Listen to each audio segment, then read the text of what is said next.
خب سلام عرض میکنم خدمت شما عزیزان که دارید از کانال فرید جیم شو ما رو نگاه میکنید. امروز اومدم باشگاه رستم واقع در مشکین آباد فردیس. یه سری گزارش تهیه کردم براتون که حال و هوای امروز ورزشکارا رو توی سطح باشگاه کشور و حتی باشگاه کرج ببینیم. خیلی مخلصیم. ارادت.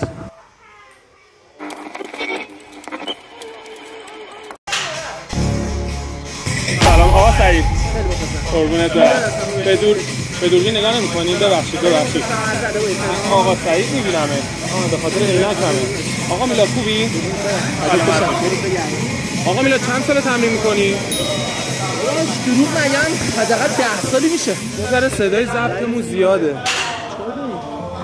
آقای مدیریت اب نداره. چند سال تمرین می‌کنی؟ من 10 سالی میشه تمرین می‌کنم خدا رو شکر. وقتی توش بوده ولی خدا رو شکر 10 سال مدام. مکمل هم مصرف می‌کنی؟ الان نه ولی گاه گاهی یاره. این شرایط سیاسی که برای ایران به وجود اومد تو تمرینت هم تداخل ایجاد کرد. اصلا من سعی می‌کنم بیام باشگاه که حالمو خوب کنم. از این جو و شرایط بیرون خارج بشم. آقا باشگاه اومدن رو بهونه نکن. فقط رفتی به جایی نره. خیلی متشکرم ازت. آقا میلاد. داداش سلام. چند سال تمرین میکنی؟ از که 4 ساله. دارو مصرف میکنی؟ نه تو این 4 سال دارو مصرف نکردم. به کل ورزشکاران پیشنهاد میکنم که دارو مصرف نکنن. الان راضی تو این شرایط تمرین میکنی با این وضعیت ایران؟ آره سخته ولی ارادهشو باید داشته باشی. خیلی هم عالی. متشکرم. فردات چند باشه.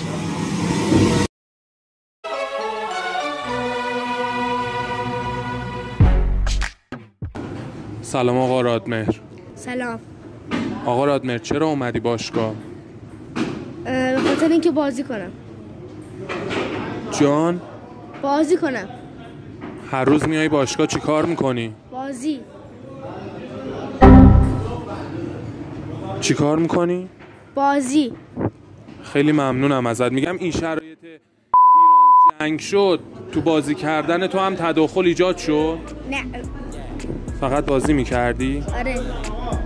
ممنونم رادمهر. مرسی. خداحافظ.